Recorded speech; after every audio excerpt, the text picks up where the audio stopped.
Dear friends, our verse today is from Isaiah chapter 7 verse 11.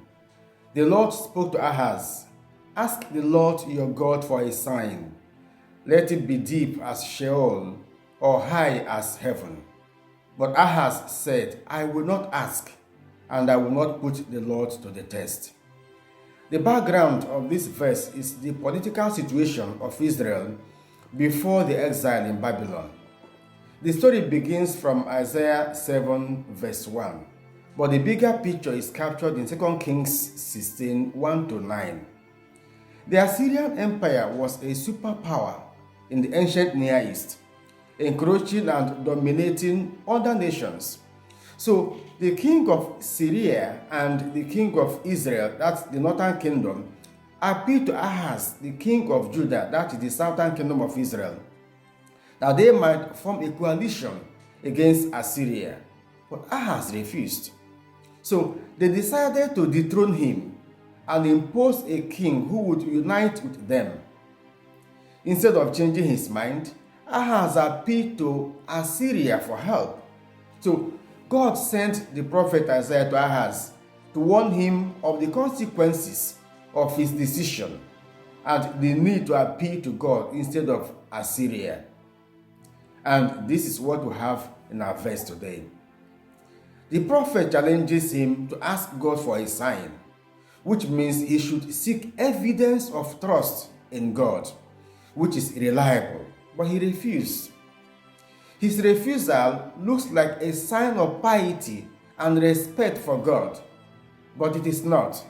He did not want such evidence because his mind was made up. He was going to hand over his trust and the fate of his nation to Assyria, and he did not want anything that would make him change his mind. The appeal to Assyria had implications, spiritually and politically. It would involve surrendering to Assyria through a covenant, which also means admitting and perhaps worshipping the god of the Assyrians. So Isaiah's intervention causes a dilemma for Ahaz. He must either submit himself to Assyria and by doing so deny God, or he must commit himself to God and leave Assyria in God's hands.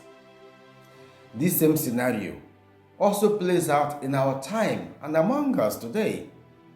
There are many Assyrians in the form of influential individuals, systems, or groups, both open and secret.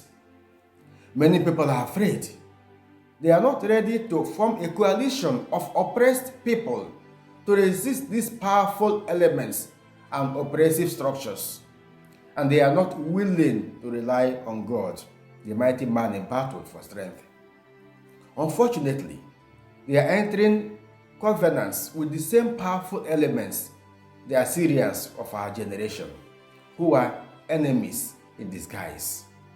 The outcome of this development is that many people have surrendered themselves, their freedom, and their present and their future to these Assyrians.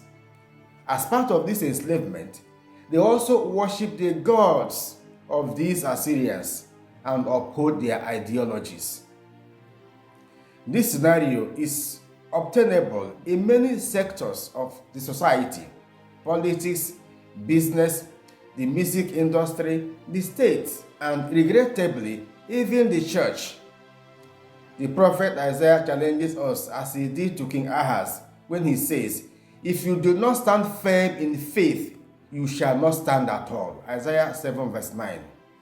Unless we come to the point where we can believe and trust in God's power, we are doomed to live at the mercy of the Assyrians of our time and to remain their slaves.